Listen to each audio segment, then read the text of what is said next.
brought to you by Silver Pumps. Top quality और consistent performance के लिए सिर्फ सिल्वर पंप्स नाम याद रखना। नमस्कार, स्वागत है आपका एमपी तक पर। मैं हूं रविशपाल सिंह। मध्य प्रदेश कांग्रेस के वरिष्ठ नेता और पूर्व मुख्यमंत्री दिग्विजय सिंह के भाई लक्ष्मण सिंह के खिलाफ पार्टी ने अब अनुशासनात्मक कार्रवाई करने का मन बना लिया है। पार्टी ने उन्हें बाकायदा नोटिस भेजा है और कारण बताओ नोटिस उनके उन बयानों के बाद भेजा गया है जिसमें उन्होंने कांग्रेस के पूर्व राष्ट्रीय अध्यक्ष राहुल गांधी समेत कांग्रेस के तमाम अन्य नेताओं के लिए जो शब्दों का इस्तेमाल उन्होंने किया, उनके बारे में जो बातें कही, जो बयान दिए, उसे बेहद गंभीर माना है कांग्रेस आलाकमान ने। और उसके बाद ही लक्ष्मण सिंह को कांग्रेस पार्टी ने बाकायदा कारण बताओ नोटिस जारी किया है। आपको बता दें कि पिछले कुछ समय से लक्ष्मण सिंह लगातार अपने बयानों की वजह से सुर्खियों में रहे हैं और पार्टी ने ये कहा है कि जो अपमानजनक टिप्पणियां लगातार लक्ष्मण सिंह की तरफ से की जा रही है वो सभी स्वीकार्य सीमाओं के परे जा चुकी है और उनकी टिप्पणियों से कांग्रेस की छवि और गरिमा को गंभीर क्षति पहुंची है। हाल ही में जब 22 अप्रैल को पहलगाम में हमला हुआ था, पर्यटकों की हत्या की गई थी आतंकवादियों की तरफ से, तो उस समय 25 अप्रैल को लक्ष्मण सिंह ने पहलगाम आतंकी हमले के बाद पार्टी के नेतृत्व पर ही सवाल खड़े कर दिए थे। पहलगाम के पीड़ितों को श्रद्धांजलि देने के लिए आयोजित एक शोक सभा के दौरान उन्होंने कहा था कि राहुल गांधी और रॉबर्ट वाड्रा भोले हैं, देश उनकी अपरिपक्वता के परिणाम भुगत रहा है।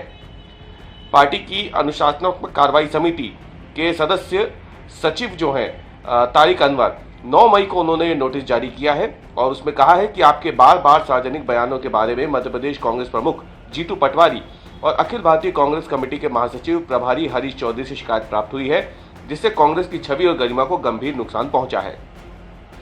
कारण बताओ नोटिस में आगे लिखा है, आपके हालिया बयान ने सभी स्वीकार्य सीमाओं को लांघ दिया है, विशेष रूप से लोकसभा में विपक्ष के सम्मानीय नेता राहुल गांधी सहित वरिष्ठ पार्टी नेतृत्व पर अपमानजनक और निंदनीय टिप्पणी करके। इस नोटिस में आगे निर्देश दिया गया है कि आपको कारण बताओ नोटिस जारी करते हुए नोटिस प्राप्त होने की तारीख से 10 दिनों के भीतर लिखित स्पष्टीकरण प्रस्तुत करने का आदेश दिया जाता है। आपको बता दें कि लक्ष्मण सिंह फिलहाल वर्तमान में कांग्रेस के हैं, वो कमलनाथ सरकार के समय विधायक भी रहे थे। फिलहाल बीजेपी, इससे पहले आपको बताएं कि लक्ष्मण सिंह बीजेपी में भी जा चुके हैं। 25 अप्रैल को ही उन्होंने जम्मू कश्मीर के मुख्यमंत्री उमर अब्दुल्ला पर भी निशाना साधते हुए कहा था कि आतंकवादियों के साथ मिली भगत वो कर सकते हैं। और वहीं रॉबर्ट वाड्रा पर भी बयान देते हुए उन्होंने कहा था कि जब रॉबर्ट वाड्रा ने बयान दिया था कि आतंकवादियों ने हमला इसलिए किया क्योंकि उन्हें सड़क पर नमाज पढ़ने से रोका गया है, ये न केवल गैर जिम्मेदाराना है बल्कि सुरक्षा के लिए भी, देश की सुरक्षा के लिए भी खतरा पैदा करने वाला है। मैं ये सब कैमरे के सामने कह रहा हूं ताकि किसी को भ्रम न रहे। कांग्रेस में बोलने से पहले 10 बार सोचना चाहिए, वरना चुनाव में जनता फिर इसका जवाब देती है। लक्ष्मण सिंह हालांकि लगातार अपने बयानों की वजह से सुर्खियों में रहते हैं। ये कोई पहली मर्तबा नहीं है जब उन्होंने इस तरीके से अपनी ही पार्टी के नेताओं को निशाने पर लिया हो। मध्य प्रदेश में विधानसभा चुनाव की हार हो या फिर कमलनाथ सरकार का गिरना हो, लोकसभा चुनावों में हार रही हो, इन तमाम हार के बाद पार्टी का जो प्रदर्शन चुनावों में रहता है उस पर भी लक्ष्मण सिंह कई बार टिप्पणियां कर चुके हैं। लक्ष्मण सिंह अपने बयानों के लिए काफ़ी ज़्यादा जाने जाते हैं और अब जिस तरीके से उनके बयान पहलगाम हमले के बाद सामने आए थे और उन्होंने पार्टी नेतृत्व पे सवाल खड़े किए थे, उसके बाद अब उन्हें कारण बताओ नोटिस जारी कर दिया गया है। हालांकि इस नोटिस पे अब तक लक्ष्मण सिंह की तरफ से कोई प्रतिक्रिया नहीं आई है।